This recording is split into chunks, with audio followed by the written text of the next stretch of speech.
So I've been a Hakuda main for just over 2 years now, and the one thing I can tell you for sure is that Hakuda needs skill. If you were one of those people who just says it's 1, 2, 3, 4, listen here, you fat ass monkey.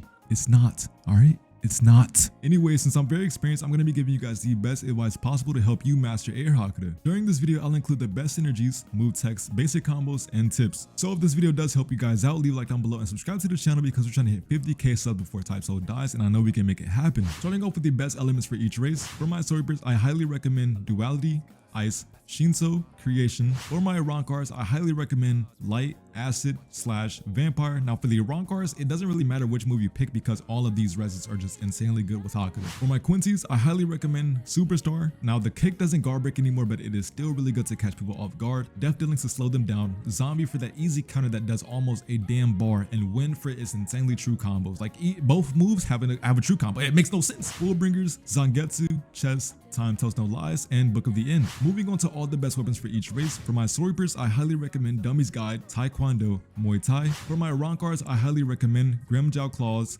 Dummy's Guide, or Capoeira style. For my Quincy's, I highly recommend Dummy's Guide, Karate style, and Cane Claws. Cane Claws are just insanely good. It makes no sense. Quincy's are low-key slept on, bro. Now, getting onto the main build you should be using for Air Hakuda, the main build we have is 50 Hakuda and 15 speed. For my pros, you can force one-on-one air fights if you are ever in a gank or getting 2v1'd. You can deal heavy damage. Now, I ain't gonna lie, Hakuda damage is very inconsistent, so if you use the right combos in the air, you can do a lot of damage. Moving on, we have Spine Rend to counter or bypass Hyper Armor. The same with Absolute Defense. Both of these are just really insanely good. For my cons, however, I don't really have any cons. Oh, people will play very passive against you, so if you know how to deal with track stars, then you will be a GOAT with Hakuda. Moving on to the basic combos that I use. What I use is Tor Reach, M1 Feint, Death Flare, and then after the M1 feint, their block timing should be kind of off, so you should have an instant guard break from Death Flare. Then you can go into Spine Rend, and then after that, I really just freestyle. I don't really know what I use after Spine Rend. I just do whatever, to be honest. So if you can figure out a combo after that, like a Gehenna or something, then you can be crazy. Moving on to the tips. Now, Air Hakuda isn't going to be something you can just easily pick up. Everyone thinks it's just a skill tree that you can 1, 2, 3, 4 with until they actually use it. If you try to just spam 1, 2, 3, 4 while you're in the air, you'll just be instantly parried on the first thing you do, if you can even get them in the air.